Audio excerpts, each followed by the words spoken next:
ఆంధ్రప్రదేశ్‌లో వైఎస్ జగన్మోహన్ రెడ్డి గారి పాదయాత్ర అయితే ఇంకా ప్రారంభించలేదు. కాకపోతే పరామర్శ యాత్రలు మాత్రమే జరుగుతున్నాయి.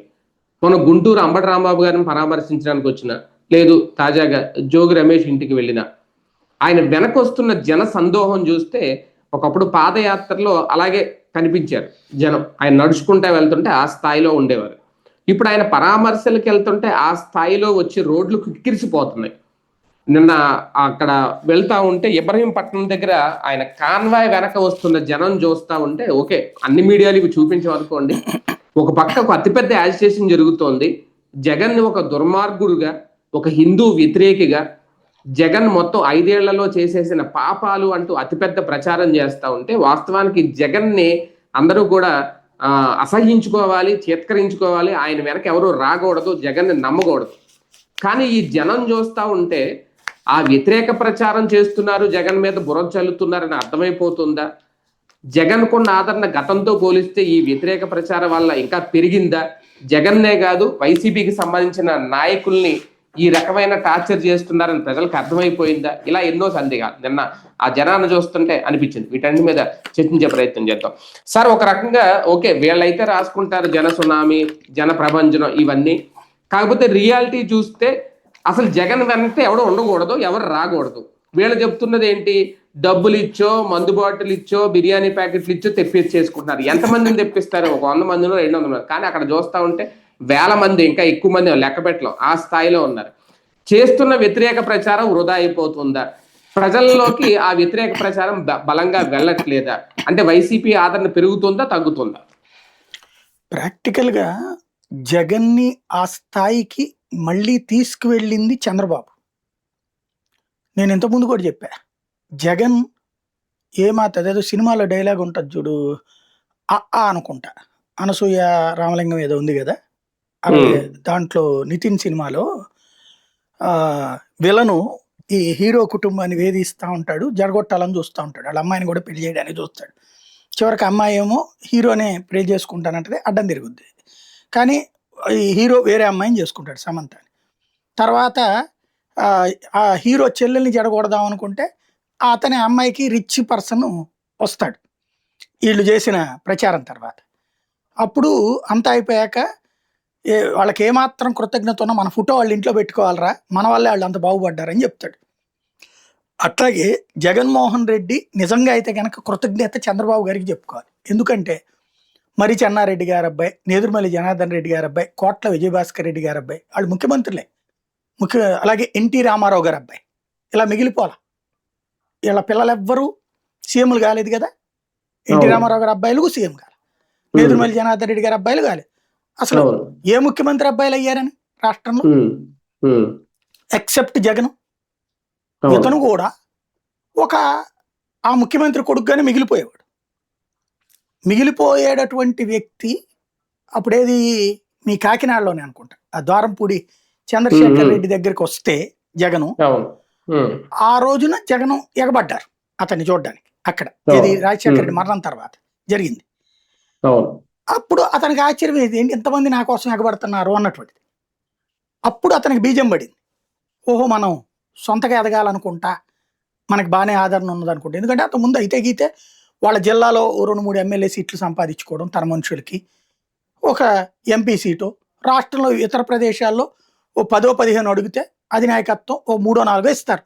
ఇది ఇదివరకు ప్రాసెస్. అది కోట్ల విజయభాస్కర్ రెడ్డి గారి, నేదురుమల్లి జనార్దన్ రెడ్డికైనా వీళ్ళందరికి కూడా తల కూసిని షేర్ చేసేవాడు. అప్పుడు 294 ఉన్నప్పుడు ఒక 5-6 లీడర్లని సీరియస్గా తీసుకుని, మరి చెన్నారెడ్డి చెప్తే 15 మందికి ఇస్తారు, అతను అంచెలకు ఇచ్చుకోగలుగుతాడు. నేదురుమల్లో 15 మంది తన అంచెలకు ఇచ్చుకుంటాడు. కోట విజయభాస్కర్ రెడ్డి 15 మంది అంచెలకు ఇచ్చుకుంటాడు. రాజశేఖర రెడ్డి 15 మంది అంచెలకు ఇచ్చుకుంటాడు. వీళ్ళతో పోల్చుకుంటే రాజశేఖర రెడ్డి మనుషులకు ఒక 5-6 మించి ఇచ్చేవాళ్ళు కాదు సీట్లు అప్పుడు. ఇట్లా అందరికీ పంచేటటువంటిది ఉండేది. అట్లా తీసుకుని కేంద్రం ఇస్తే ఆ సహాయ మంత్రి పదవి ఏదో ఇస్తారు కదా చనిపోయే ఈ కుటుంబాలకి, అట్లా సహాయ మంత్రి పదవిలో చిరంజీవి గారు ఎట్లయితే సహాయ మంత్రిగా చేశారు కదా, ఆయన శాఖ ఏంటో కూడా ఇప్పుడు చాలా మంది గుర్తులేదు. వాస్తవం కల్చరల్ మినిస్టర్ ఇచ్చారు. ముందైతే శాఖ లేని మంత్రిగా చాలా రోజులు ఉన్నారు. తర్వాత సాంస్కృతిక మంత్రి ఇచ్చారనమాట. అట్లా ఏదో మంత్రిగా చరిత్రలో కలిసిపోయేవాడు ఆయన. ఉండేవాడు ఆయన కూడా. ఒక అతని పేరేంది ఇప్పుడు మన సుధాకర్ యాదవ్ ఉన్నాడు, లేకపోతే కనుక ఇంకొకళ్ళు కొంచెం పెద్ద నాయకుడు ఇదివరకు పల్లనరాజు మంచి నాయకుడే కదా మీ అక్కడ కాకినాడ అవునవును కేంద్రం, పల్లనరాజు ఎంపీగా. లేకపోతే హర్ష కుమారు అట్లా వన్ ఆఫ్ ద అవును, ఎంపీగా ఉండదు మిగిలిపోయావు ఇతను, అంతే కదా. వన్ ఆఫ్ ద ఎంపీ ఒక కేంద్ర మంత్రి, ఆయన అంతే. వచ్చినప్పుడు వాళ్ళు ఊళ్ళో కాస్త హడావిడి ఇంత నడిచేది, ఇంతే ఉంది. అట్లాంటి మనిషి మీదన మా కోపం వచ్చింది సోనియా గాంధీకి. ఎందుకంటే నువ్వు ఓదార్పు యాత్ర చేయబాకవయ్యా అంటే, లేదు నేను వెళ్ళి చేయాల్సిందే అని చెప్పడం.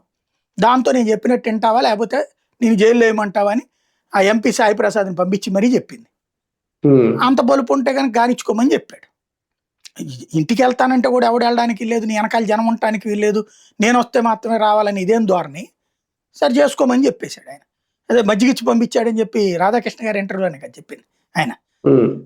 సాయి ప్రసాద్ అదే ఏదో ఇప్పుడు మిథున్ రెడ్డి వాళ్ళ నియోజకవర్గం మాజీ ఎమ్మెల్యే కదా ఆయన ఇంతకుముందు, సాయి ప్రతాప్ ఏదో ఉంది ఆయన పేరు, ఆయన చెప్పుకొచ్చాడు. కాబట్టి అయిపోయింది. తీరా చూస్తే జైల్లో పెట్టించింది. జైల్లో పెడితే ఓ 4 రోజులు 40 రోజులు ఇప్పుడు వాళ్ళు ఎవరు కనిమొళి రాజా ఇట్లాంటి వాళ్ళు లొంగిపోయారుగా. డిఎంకే వాళ్ళకి కూడా కాంగ్రెస్తో కలిసి ఉంది కదా, వాళ్ళని అరెస్ట్ చేసింది కాంగ్రెసే. కాంగ్రెస్ టైంలో మంత్రి రాజా, కాంగ్రెస్ టైంలో కాంగ్రెస్తో మద్దతు ఇస్తున్నటువంటి డిఎంకేలో అధినేత కరుణానిధి కూతురు కనిమొళి అరెస్ట్ చేసింది కాంగ్రెస్ టైంలోనే. ఎందుకు డిఎంకే అప్పుడు బీజేపీ వైపుకి వెళ్ళడానికి రెడీ అయింది, తొక్కడానికి పెట్టింది అక్కడ ఆ రోజున. అయినా పాపం వాళ్ళు సచ్చినట్లు లొంగిపోయారుగా ఆ రోజున. డిఎంకే ఇప్పటికి కూడా కాంగ్రెస్కి సీట్లు ఇస్తుందిగా, కేంద్రంలో కీలకమైన సహకారం అందిస్తూ వచ్చింది కదా డిఎంకే.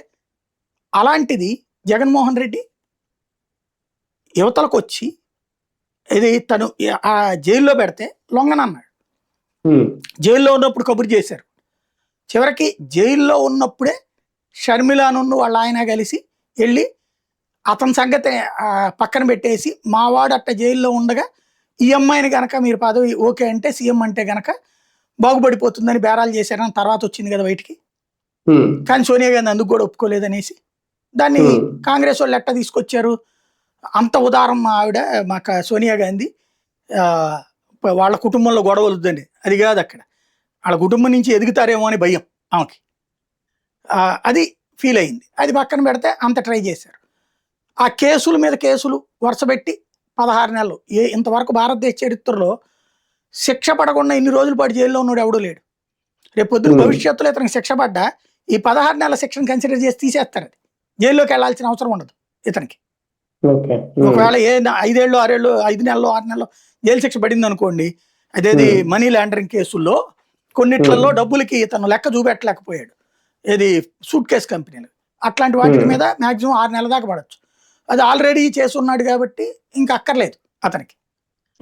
ఇప్పుడున్న రూల్ ప్రకారం 2 సంవత్సరాల పైన జైలు శిక్ష పడితేనే అనర్హుడు అవుతారు. ఆ రోజున ఇతన్ని ప్రయత్నించారు, అన్ని కేసులు పెట్టారు, సిబిఐ ఈడీ అంత, కేంద్ర ప్రభుత్వం ఏంటి అంతవరకు అయితే ఓకే. తెలుగుదేశం ఇంప్లీడ్ అవ్వబట్టి అదంతా జరిగింది అన్ని రోజులు జైల్లో. తెలుగుదేశం ఇంప్లీడ్ అవ్వబట్టి ఆ కథ అంతా నడిచింది. నడిచినప్పుడు అతను అన్ని రోజులు జైల్లో ఉన్నాక భయపడాలి కదా. ఆగాడా? లేదు, నిలబడ్డాడు, పాదయాత్ర చేశాడు. అప్పుడేమో ఓదార్పు యాత్ర కంటిన్యూ చేశాడు కదా బయటకు వచ్చి. ఎప్పుడు వదిలిపెట్టారు అతన్ని? ఎందుకు వదిలిపెట్టారు? తెలంగాణ ఇచ్చేయాలని నిర్ణయించుకుని, తెలంగాణ ఇచ్చేస్తే ఆంధ్రాలో కోపం వస్తుంది కాబట్టి ఆంధ్ర వాళ్ళ కోపం చల్లార్చడం కాదు, ఆంధ్ర వాళ్ళ ఎమోషన్ డైవర్ట్ చేయాలి ఇక్కడ. అప్పుడు తెలంగాణ ఆంధ్ర గొడవ తగ్గిపోతుంది. అప్పటికి తెలంగాణ ఆంధ్ర పీక్ స్టేజ్లో ఉంది గొడవ. దాన్ని సద్దుమణగాలంటే జగన్ని జైలు నుంచి విడుదల చేస్తే, జగన్ ఆంధ్రాకి వస్తే ఇక్కడ తెలుగుదేశం కాంగ్రెస్ గోల నడుస్తుంటది, వాళ్ళు సేఫ్ అయిపోతారు సెంట్రల్. అందుకోసం వదిలిపెట్టారు అతన్ని. అప్పటిదాకా సిబిఐ ఇంకా ఉంది ఇంకా కేసులు ఉన్నాయని చెప్పింది. ఉన్నట్టుండి ఒక రోజున అసలు ఎవడు ఊహించలేదు, ఉన్నట్టుండి ఇంకేం లేవు మీరు బెయిల్ ఇచ్చేయచ్చు అని చెప్పేశాడు లాయర్. అంటే ఏంటి, కరెక్ట్ గా అది అనౌన్స్ చేసే ముందు రాష్ట్రానికి తెలివిగా వదిలిపెట్టారు, అయిపోయింది.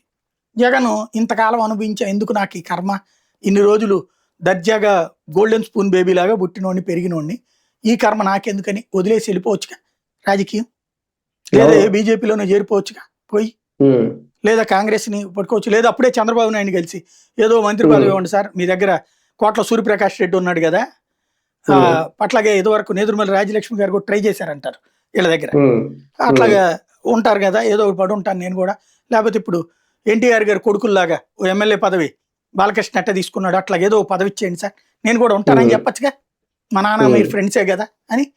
సరే వీళ్ళకి ఎట్టాగు కడపలో గెలిచే సీన్ లేదు, పులివెందులు గెలిచే సీన్ లేదు, తెలుగుదేశం ఎమ్మెల్యేగా లేకపోతే తెలుగుదేశం ఎంపీగా వాడేసి వదిలేసుకోవచ్చు కదా, వాడేసుకోవచ్చు కదా. మరి జగన్ అక్కడ కాంప్రమైజ్ కాలేదు కదా, పార్టీ పెట్టాడు. పార్టీ పెడితే రాష్ట్ర చరిత్రలో ఎన్టీ రామారావు పార్టీ పెట్టాక గెలిచిన చరిత్ర ఉంది, దక్షిణాదిలో కాదు దేశంలో.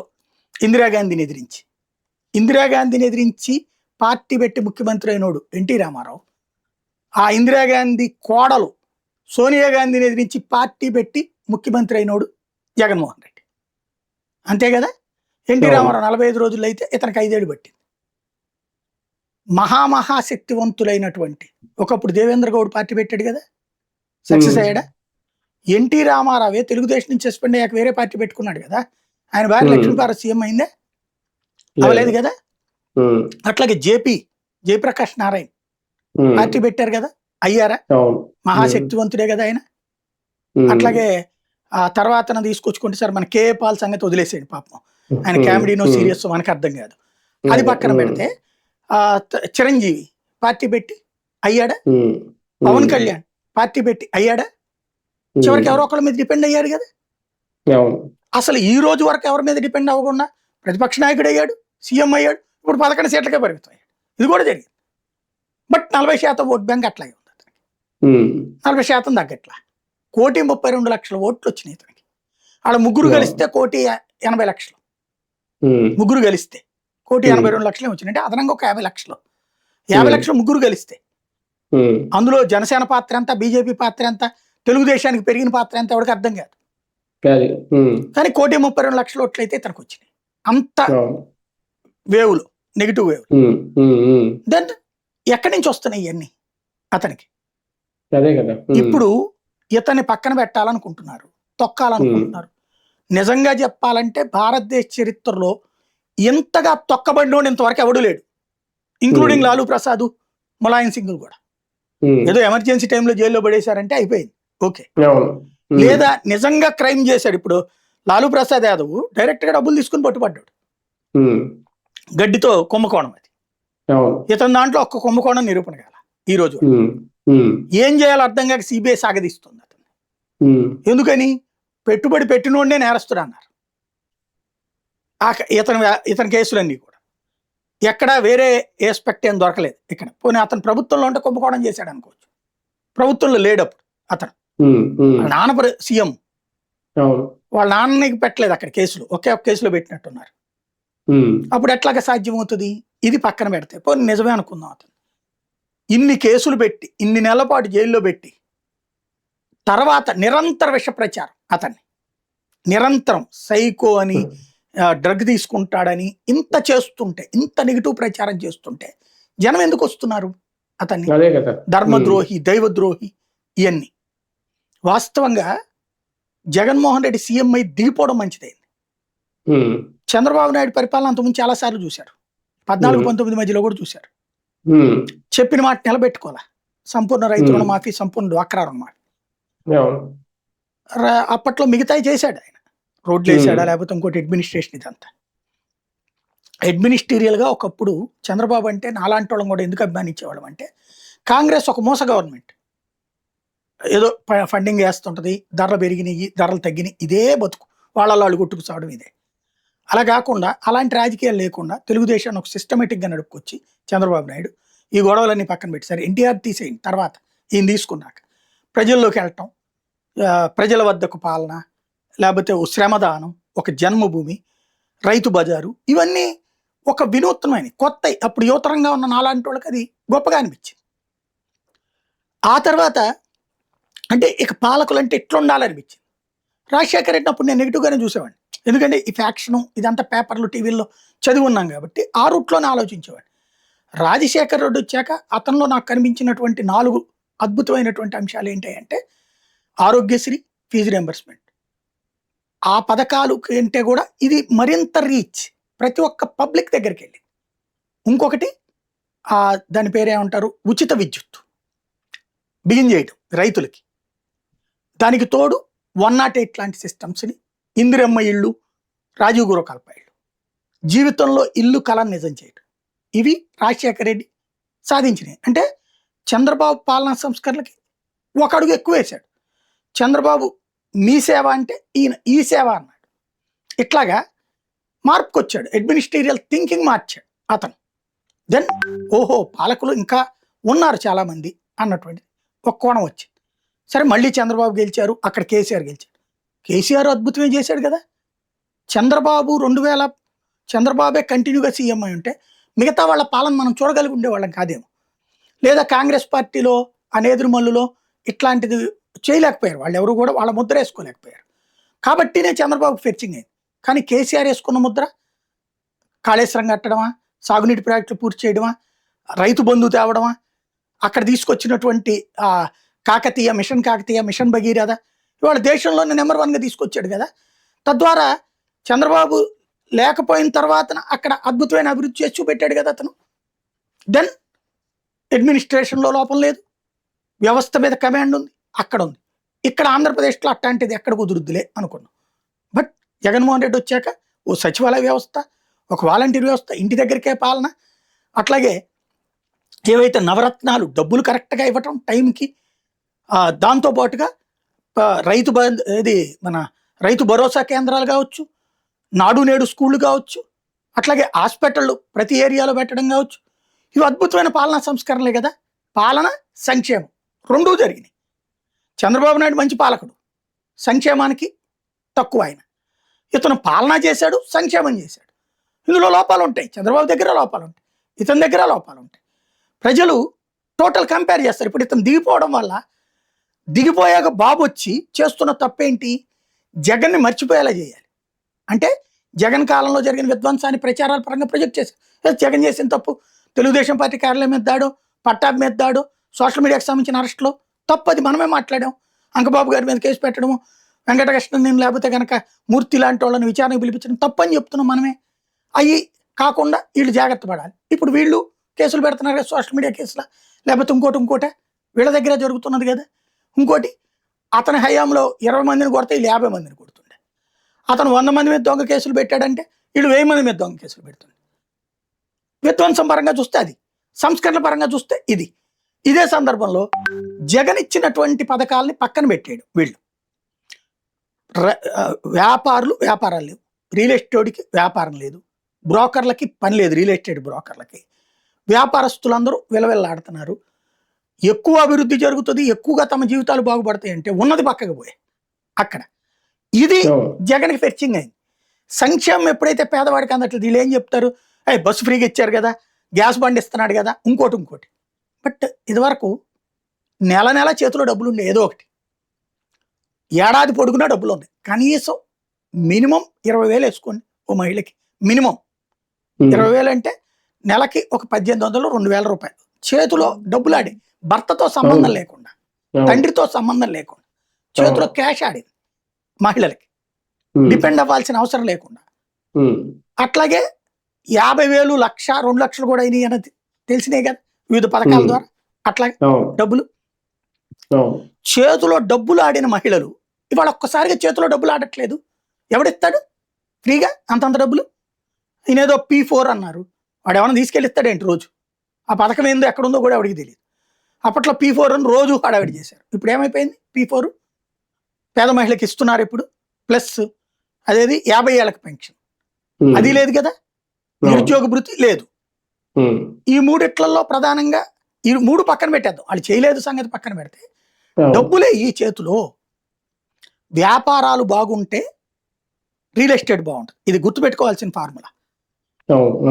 ప్రజల చేతిలో డబ్బులు ఉంటే ఖర్చు పెడతారు కాబట్టి రొటేట్ అవుతుంది, కాబట్టి వ్యాపారస్తుడు బాగుపడతాడు. వ్యాపారస్తుడి చేతిలో డబ్బులు ఉంటే ఎక్కడ పెట్టాలనుకుంటాడు? ఓ 20% బంగారంలో పెట్టాలనుకుంటాడు, 80% రిటర్నబుల్ ఎక్స్పెక్ట్ చేస్తాడు. బంగారం మీద రిటర్నబుల్ ఉండదు కదా, కాబట్టి బంగారాన్ని కొనుక్కుంటాడు ఇంట్లో నగలకు అవసరమైనంత. మిగతా 80 రూపాయలు ఎక్కడ తీసుకొస్తాడు? ఓ షాప్ కొన్నాం అనుకోండి, ఓ రోడ్డు మీద ఒక స్థలం కొని షాప్ కట్టించుకున్నాడు, అద్దెలకి ఇచ్చుకుంటే 4 రూపాయలు వస్తాయి కదా. ఒక ఫ్లాట్ కొనుక్కుందాం, పడి ఉంటుంది మన పిల్లలకు, ఇట్లా వీడికి 10 లక్షల రూపాయల లాభం వస్తుందంటే 15 లక్షల రూపాయలు ఇన్వెస్ట్మెంట్కి ప్లాన్ చేసుకుంటాడు. ఒకేసారి కాదు, ముందు 1,00,000 చొప్పున కట్టొచ్చు అనుకున్నాడు అనుకో, కడతాడు అట్లా. లేదా అప్పు చేసి ఇంకో 5 లక్షలు తీసుకొచ్చి కొనేస్తాడు. ఇది వ్యాపారస్తుడు డేర్ చేయగలడు, ఉద్యోగస్తుడు చేయలేడు.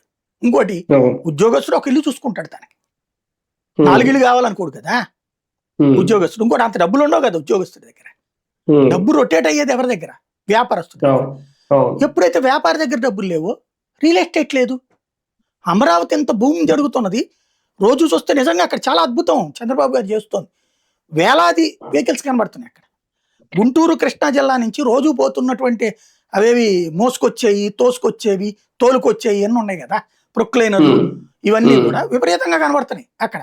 బోళ్ళంత మందికి పని దొరికింది అక్కడ ఆ పనులు. సార్ వాస్తవానికి ఇవన్నీ ఒక ఎత్తు అయితే, అసలు ఇప్పుడు మీరు చెప్పినట్టు గుంటూరు కృష్ణా జిల్లాల్లోనే జగన్మోహన్ రెడ్డికి ఆదరణ చాలా తగ్గిపోవాలి. ఎందుకంటే అక్కడ ఆ స్థాయిలో అభివృద్ధి జరుగుతుంది కాబట్టి. మొన్న అంబటి రాంబాబు గారు గుంటూరు జిల్లా పర్యటనకు వెళ్తే ఈయన ఏ స్థాయిలో జనం వచ్చారు, నేను కృష్ణా జిల్లాకు వస్తే ఏ స్థాయిలో జనం వచ్చారు. అంతెందుకు మొన్న హైదరాబాద్ వెళ్ళినప్పుడు కూడా అక్కడ బీఆర్ఎస్ పార్టీ శ్రేణులు కూడా ఆశ్చర్యపోయారు జగన్మోహన్ రెడ్డికి వచ్చిన జనాన్ని చూసి. అంటే ఇక్కడ ఇప్పటి వరకు మీరు చెప్పినట్టు ఈ సంక్షేమ పథకాలు, ప్రజల చేతిలో డబ్బులు ఆడకపోవడం, ఇవన్నీ గమనించి మళ్ళీ జగన్ కావాలి అని చెప్పి జనం కోరుకుంటున్నారా, లేదు వైసీపీ నాయకుల్ని అరెస్టులు చేసి జైల్లో పెట్టి ఈ రాజకీయాలు చూసి దాని ద్వారా సింపతి పెరిగి జగన్ గ్రాఫ్ పెరుగుతోందా? ఇక్కడ 2 రకాలు ఉందండి. ఒకటి, కార్యకర్తలు మొన్నటిసారి జగన్ మమ్మల్ని పట్టించుకోకుండా వాలంటీర్ సర్వీస్ చేయించాడు, మమ్మల్ని అందరినీ పట్టించుకోలేదు, తెలుగుదేశం వాళ్ళు అయితే వాళ్ళ కార్యకర్తలు తెన్నిస్తారు, మనల్ని తెన్నివ్వరు అన్నటువంటి కసితో రగిలిపోయినటువంటి కార్యకర్తలు దూరం అయ్యారు మొన్న ఎలక్షన్స్. మా సత్తా ఏంటో జగన్కి తెలియాలనుకున్నారు, అయిపోయింది. వాళ్ళ మీద అట్లా వదిలేసి ఉంటే వాళ్ళు టీడీపీ టర్న్ అయ్యి ఉండేవాళ్ళు. ఎందుకంటే తెలుగుదేశం కార్యకర్త తినగలుగుతున్నాడు, వైసీపీ కార్యకర్తకి తిననివ్వలేదు కాబట్టి. కానీ వీళ్ళు ఏం చేశారు, వైసీపీ వాడిని దగ్గరికి రానిలేదు, వీళ్ళోళ్ళు తినటం బాగా ఒప్పుకున్నారు.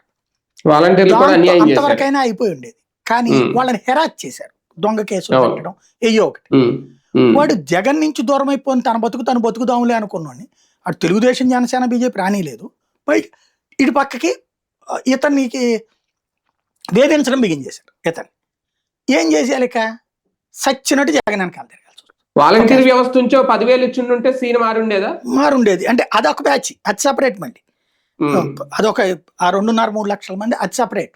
నేను అనేది కార్యకర్తల్లో ఒక అభద్రతాభావాన్ని లోకల వాళ్ళని థ్రెట్స్ క్రియేట్ చేసి బెదరేసి వాళ్ళకి ఇబ్బంది పెట్టారు. దాంతో ఒక ఆస్పెక్ట్ నడిచింది. రెండవది ఏమైంది, ఇక్కడ ప్రధానమైనటువంటిది ఇదంతా సిస్టమ్ అంతా ఇది కార్యకర్తల పరంగా. కార్యకర్తలు ఎందుకు వస్తున్నారు జగన్కి ఇవాళ అంటే ఆ కారణంగా వస్తున్నారు. నాయకుడిని మనం పక్కన ఓడేస్తే దెబ్బతింటాం రా అనేది జనం. నిన్న నేను ఈరోజు పొద్దున్నే నీకు తెలుసు పేపర్ కొనుక్కుని వస్తా, పేపర్ వేయించుకొని నేను పేపర్ కొనుక్కుని వస్తా. కాస్త పొద్దున్నే అదేది రాగి జావ అమ్ముతుంటారు అక్కడ రోడ్డు పక్కన, అది ఒకటి కొనుక్కుని తాగేసి కాస్త పూలు తీసుకుని వస్తా అనమాట. వచ్చాడు పేపర్ కొనుక్కుని వస్తాయి. ఎందుకంటే కాస్త అక్కడ ఆ జనం టచ్ ఆడుతూ ఉంటారు కదా, వాళ్ళు మాట్లాడుకునేది. మిర్చి యార్డు గురించి చెప్తున్నారు. మొన్న అంబటి రాంబాబు వచ్చిన రోజున ఆ మిర్చి యార్డు, ఈ మిర్చికి సంబంధించిన ఈ తొడిమిలు విరిచేయి అట్లాంటి చాలా పనులు ఉంటుంటాయి కదా, వాళ్ళు వేలాది మంది మహిళలు ఉంటారు అందులో పనిచేసేవాళ్ళు. ఆ రోజున పనికి రామని చెప్పి సెలవు పెట్టారట వాళ్ళంతా. ఎవరైనా వైసీపీ వాళ్ళు డబ్బులు ఇస్తున్నారంటే ఎవడాడిచ్చేది మాకు అన్నారట. మరి ఎందుకు మీకెందుకమ్మా ఇక్కడ పని చేసుకోక అంటే, అప్పట్లో పెట్టాడయ్యా, ఇప్పుడు ఏం లేదు, ఇప్పుడు పని చేస్తేనే డబ్బులు, అప్పుడు ఇది పోను మాకు అంతో ఎంతో మిగిలేదు, వస్తున్నాడు కదా ఒకసారి చూడండి పో అన్నారట. అనేక మంది మిర్చి యార్డు మహిళలు అక్కడికి వచ్చారు, రోడ్డు మీద నిలబడ్డ వాళ్ళలో వాళ్ళు. రెండవది స్టూడెంట్స్ వస్తున్నారు ఎక్కువగా, యూనివర్సిటీలు, కాలేజీ స్టూడెంట్స్. ఎందుకంటే ఫీజు రియంబర్స్మెంట్ ఆగిపోయి 2 ఏళ్ల నుంచి ఇబ్బంది పడుతున్నారు. క్రిందటి ఏడాది ఫీజు రియంబర్స్మెంట్ రాలే, ఈ ఏడాది ఫీజు రియంబర్స్మెంట్ రాలే. వీళ్ళేమో గవర్నమెంట్ ఏమో ఇవ్వకపోతే తాట తెస్తాను, హాల్ టికెట్ ఇవ్వబోతే, మార్కు లిస్ట్ ఇవ్వబోతే నేను చెప్తున్నాను వాళ్ళకి వార్నింగ్ ఇస్తున్నానని పేపర్లో వస్తుంది హెడ్డింగ్. వాడు అక్కడ వాళ్ళ తాట తెస్తున్నాడు, మేనేజ్మెంట్ అందరి ముందు అవమానిస్తున్నాడు. మీకు తెలుసు స్కూల్లో కాలేజీల్లో నోటీస్ వస్తే ఎట్టుంటుందో, నేను అనుభవించాను. స్కూల్లో మన పేరుతో నోటీస్ వస్తుంది, నీ ఫీజు కట్టలేదురా అని. అది చదివి అది వినగానే బాధేస్తుంది అనమాట. అందరి ముందు నిలబడ్డప్పుడు పేర్లు పెట్టి పిలుస్తారు, పిలిచి నుంచోబెట్టి మీరు కట్టలేదురా అంటారు. తర్వాత మీరు రాబాకంటారా అని నోటీస్ బోర్డులో పెడతారు. ఎంత అసహ్యం ఉంటుంది అది, ఎంత బాధాకరంగా ఉంటుంది. అలాంటి పరిస్థితులు ఇప్పుడు వాళ్ళకి. అలాంటి దానికి ఏమైనా పరిష్కారం చూస్తున్నారా వీళ్ళు? చూడండి. దాంతో వాళ్ళందరూ కూడా జగన్ ని చూసినప్పుడు వాళ్ళల్లో, ఎందుకంటే అప్పుడు ఏ రోజున ఇబ్బంది ఎదుర్కోవాలి. 1 నెల లేట్ అయితేనే జ్యోతి రాసేది, అంటే ఆ పెయిన్ అనుభవించిన వాళ్ళకి జగన్ గుర్తొస్తున్నాడు. వీళ్ళ అంతే. ఆ అంశాన్ని ఇప్పుడు అందుకని దాచేస్తున్నారు. మీకు ఎక్కువ కనబడుతుంది మాస్ కనబడుతున్నారు, క్లాస్ అవును. కాదు. మాస్ ఎక్కువ బెనిఫిట్స్ పొందిన కుటుంబాల యొక్క రెస్పాన్స్ కనిపిస్తోంది. ప్రభుత్వం కూడా ఏం ఆలోచిస్తుంది తెలుసు వాళ్ళకి కూడా. అవును. ఎలక్షన్స్ లాస్ట్ ఇయర్ ఇస్తే సరిపోతుంది, ఇప్పుడే ఇస్తే కనుక రోడ్లు వేయలేరు. మనం గతంలో అప్పట్లో డిబేట్లో చెప్పేవాడిని, జగన్ ఎందుకు రోడ్లు వేయట్లేదు అప్పుడు మనం మాట్లాడుకున్నాం. అవును, చాలాసార్లు. నిజంగా ఈ సంక్షేమ పథకాలన్నీ ఆపేస్తే కనుక రోడ్లు ఏంది బాబు, అద్భుతంగా చేయొచ్చు అని. అవును. ఆ అలాగని ధైర్యం చెప్పి జగన్ ఇప్పుడు చేయట్లేదు. రోడ్లేం లేవు. ఇప్పుడు ఇప్పుడు వీళ్ళు సంక్షేమ పథకాలు లేవు. పథకాలు ఇప్పుడు వేస్తున్నారు కదా, రోడ్లు వేస్తున్నారు కొన్ని. ఇక్కడ అంటే బెజవాడ చాలా గుంటూరులో చోట్ల అయితే ఇంకా వేస్తున్నారు. గుంతల రోడ్లే ఉన్నాయి. గుంతలు పూడ్చడం అయితే నేను ఈ 2 ఏళ్లలో, ఈ 18-19 నెలల్లో 2 సార్లు పొడచడం చూసా. వీళ్ళు జగన్ టైంలో 5 ఏళ్లలో 3 సార్లు పొడచడం చూసా. వీళ్ళు 2 ఏళ్లలో 2 సార్లు పొడచడం చూసా. అలాగే చిన్న చిన్న సందుల్లో రోడ్లు వేస్తున్నారు. ఇక్కడైతే అక్కడ ఎట్లా ఉందో నాకు తెలియదు కానీ ఇక్కడ చిన్న అంటే చిన్న గుంటూరు సందుల్లో కృష్ణా జిల్లాలో ఉందేమో, గోదావరి జిల్లాలో అయితే అంతగా లేదు. రోడ్లు అధ్వానంగానే ఉన్నాయి. అది ఇంకేమైనా వేస్తారేమో. అంటే ఈ సంక్షేమ పథకాల డబ్బులు అటు కేసుకోవడానికి కొంత వెసులుబాటు నడుస్తుంది. అది ఇంకోటి, మహిళల్లో ఏం పెరుగుతుందంటే ఇదివరకు బెల్ట్ షాపులు లేవు జగన్ టైంలో, ఇప్పుడు బెల్ట్ షాపులు సందుగ్గొందున్నాయి. అక్కడ తమ భర్తలు ఇదివరకు ఏంటంటే అప్పట్లో ₹1 మిగిల్చారు వారంలో, ఇప్పుడు ₹1 కూడా మిగిల్చే పరిస్థితిలో లేరు. అది వాళ్ళకి కోపం వస్తుంది అనమాట. అంటే ఇప్పుడు జోగి రమేష్ మీద లేదంటే అంబటి రాంబాబు మీద ఇది జగన్ మీద వ్యతిరేకత కంటే కూటమి ప్రభుత్వం మీద వ్యతిరేకత వచ్చింది అనుకోవచ్చు ఈ జనాదరణ చూస్తే. నేను అట్లా అనుకోవట్లేదు, అదేం వ్యతిరేక అంశం కాదు, వాళ్ళు కొట్టారని వెళ్ళారని కూడా కాదు. జగన్ ని మనం కాసుకోవాలి అనే ఫీలింగ్ జనంలోకి వీళ్ళు తెచ్చారు. అంటే వైసీపీ నేతలు ఇళ్ల మీద దాడులు, ఆ ధ్వంసాలు, విధ్వంసాలు, ఆ బాంబులు, పెట్రో బాంబులు, వీటిని ప్రజలు యాక్సెప్ట్ చేయట్లేదా? అంటే అది వాళ్ళు యాక్సెప్ట్ చెయ్యరు కానీ అది నిజమైతే పబ్లిక్ ఆ రోజునే వచ్చి వీళ్ళు ఇసురుతున్నప్పుడు వాళ్ళు కూడా తల రాయేయాలి కదా వీళ్ళ మీద. అక్కడ అంత లేదు. బేసిక్ గా ఏంటంటే జగన్ వెనకాల నడుద్దాం అనే ఫీలింగ్ పెంచారు వీళ్ళు. నాయకులు, లోకల్ నాయకుల మీద ప్రేమ కాదు, ఇది జగన్ మీద అంతే. అంతే, జగన్ మీద ప్రేమ, లోకల్ అని కాదు. లోకల్ నాయకుల మీద ప్రేమ ఉంటే మీరు చెప్పినట్టు వచ్చి వాళ్ళు కూడా 2 రాళ్ళు వేస్తారు అంతే. కానీ ఒకటిసారి ఎఫర్ట్ ఇంకా పెట్టాల్సి వస్తుంది ఆ కూటమి ప్రభుత్వం. జగన్ రేపొద్దున అధికారంలోకి రాకూడదంటే. అందుకే కదా ఈ కూటమి ఎఫర్ట్ పెట్టింది, లడ్డూల ఎఫెక్ట్ కానీ, లేకపోతే కనుక ప్రకాశం బ్యారేజ్ కూల్చేయబోయాడని కానీ, ఎవరినో తొక్కేయబోయాడని కానీ, అవన్నీ పట్టించుకుంటే జనం ఇలా రారు కదా. అంటే అవి పట్టించుకున్న కొద్దీ వీళ్ళు అనుకుంటుంది ఏంటంటే జగన్ ని వ్యక్తిత్వ హననం చేస్తే, వ్యక్తిగతంగా కించపరిస్తే జనం దూరం అవుతారని. వీళ్ళు అది చేస్తున్న కొద్దీ అతని పట్ల సింపతి పెరుగుతుంది. ఏంద్రా వీళ్ళు ఎంత డామినేట్ చేస్తున్నారు, తొక్కేస్తున్నారు అనేటటువంటిది సింపతి పెరుగుతుంది అతని పట్ల. అది వీళ్ళు గ్రహించట్లేదు. దగ్గర దగ్గర ఇప్పుడు ఇది ఒక జగన్ ఆదరణ పెరిగిందని అనుకుందాం. వైసీపీ కూడా ప్రజాదరణ పెంచుకునే విషయంలో ఇలా ఉంటే సరిపోద్దా, ఇంకా ఏమైనా జాగ్రత్తలు తీసుకోవాలి? అంటే ఇప్పుడు జగన్ ఈ వీక్ చేసిందో మంచి పని. ప్రతిసారి 3 రోజులు 4 రోజులు ఉంటున్నాడు, వచ్చినప్పుడు ఓ రోజు ప్రెస్ కాన్ఫరెన్స్, 2-3 రోజులు కార్యకర్తలను కలవడం, ఇది నడుస్తుంది. ఫోటోలు లేవు వాళ్ళకి. ఈసారి కార్యకర్తలు కలిసింది తక్కువ, ఇట్లా కలిసింది ఎక్కువ రోడ్డు మీద. అంటే జగన్ ఉండాలని ఏమైనా కోరుకుంటున్నారు. జగన్ ఏంటంటే నన్ను అడిగితే 5 రోజులు ఆంధ్ర కేటాయించుకోవాలి, కూర్చోవాలి, 2 రోజులు రెస్ట్ తీసుకోవాలి, 5 రోజుల్లో 3 రోజులు రోడ్డు మీద ఉండాలి, 2 రోజులు కార్యకర్తలకు అందుబాటులో ఉండాలి, ఇంట్లో ఆఫీసులో ఓ రోజు వచ్చి జనంలో తిరిగి, ఓ రోజు ఆఫీసులో అందుబాటులో ఉండి నాయకుల కాళ్ళకి, ఓ రోజు మళ్ళీ తిరిగి మళ్ళీ అట్లా ఉంటే బెటర్ ఒక ఆస్పెక్ట్. ఇక మీరు అన్నట్టు ఇక్కడ కూటమి దగ్గర ఒక లోపం ఏం కనబడుతుందంటే, ఒక ఎమ్మెల్యే మనస్ఫూర్తిగా నాతో చెప్పినటువంటి అంశం, ఇదివరకు చంద్రబాబు గారికి ఒక 10 మంది కోర్ కమిటీ ఉండేదండి. వీళ్ళందరూ కూడా పొలిటీషియన్స్, ఫీల్డ్ లెవెల్లో ఉన్నటువంటి ఏళ్ల తరబడి ఉన్నటువంటి ఎమ్మెల్యేలో, ఎంపీలో వీళ్ళు ఓ 10 మంది ఉండేవాళ్ళు. వీళ్ళతో ఆయన రోజు టెలికాన్ఫరెన్స్ తీసుకున్నాక వీళ్ళతో ఓపెన్ ఫీడ్బ్యాక్ ఇస్తారట. ఈ అంశం మీద మనం ఇట్లా స్పందించింది బాగుంది, ఈ అంశం మీద ప్రభుత్వానికి వ్యతిరేకత వస్తుంది, పబ్లిక్ లో తిరుగుతుంటారు వాళ్ళు. మేబీ నన్ను అడిగితే నిమ్మల రామానాయుడు లాంటి వాళ్ళు అనుకోవచ్చు, జనంతో మమేకమై ఉండేటటువంటి వాళ్ళు. వాళ్ళు ఇచ్చే ఫీడ్బ్యాక్ నోట్ చేసుకుని మనం ఏ స్టాండ్ తీసుకుంటే బెటర్ అన్నది అందరూ కలిసి అనుకునేవాళ్ళట. దానికి అలాగ పొద్దున అనుకున్నాక 9-10కి ఆ విషయం వాళ్ళ అధికార ప్రతినిధులకి వెళ్తుంది. వాళ్ళు ఆ రిలేటెడ్ గా అధికార ప్రతినిధులు ప్రెస్ కాన్ఫరెన్స్లు ప్లాన్ చేసేవాళ్ళు. ఇప్పుడు అట్లా జరగట్లేదట. ఒక 10 మంది 5గురో 6గురో 10 మందో ప్రముఖ రియల్ ఎస్టేట్ వ్యాపారులు, లేకపోతే గనక ఇక్కడ ఉన్నటువంటి పనుల్ని దాన్ని ఏమంటారు, మీడియేటర్ అందామా, కన్సల్టెంట్లు అందామా, కేంద్రంతో రాష్ట్రం మధ్యన సమన్వయాలు చేసి పెట్టేవాళ్ళు ఓ 10 మంది దాకా ఉన్నారట. వాళ్ళు డెసిషన్స్ తీసుకుంటే అదే ఇప్పుడు ఐప్యాక్ బదులు వీళ్ళదేదో ప్యాక్ ఉంది కదా, రాబిన్ శర్మ వాళ్ళు, ఆ మిగతా వాళ్ళందరూ కూడా వీళ్ళు చెప్పిందే సోషల్ మీడియాలో అమలు చేయాలి, వాళ్ళు చెప్పిందే ఇచ్చేయాలి. వాళ్ళు ఏంటంటే జనంలో నుంచి వచ్చిన వాళ్ళు కదా, ధనంలో నుంచి వచ్చిన వాళ్ళు లేదా ధన కార్యక్రమాలు చూసుకునేటటువంటి వాళ్ళు. అలా కాదని వాళ్ళకి బాబు గారికి కానీ లోకేష్ గారికి కానీ చెప్పడానికి వెళ్ళే వాళ్ళని పోనీయట్లేదట వీళ్ళు దగ్గరికి. చెబితే వీళ్ళని వెంటనే పక్కన పెట్టిస్తున్నారు, వాళ్ళ మీద ఏదో నెగిటివ్ ఫీడ్బ్యాక్ నాయకులకు ఇస్తున్నారట. దాంతో మనకెందుకు వచ్చిన గొడవ అని వాళ్ళు చెప్పింది కరెక్ట్ శబాష్ అని చప్పట్లు పడుతున్నారట వీళ్ళు కూడా. వాళ్ళు దాంతో వాళ్ళు చెప్పిస్తూ వాళ్ళు ఆలోచనలకు అనుగుణంగా పుట్టుకొచ్చినాయి ఇట్లాంటి ఇష్యూస్ అన్ని అని చెప్తున్నారు. అది క్రాస్ చెక్ చేసుకోవాల్సింది వాళ్ళు, మనకి తెలియదు అది. అదే కదా.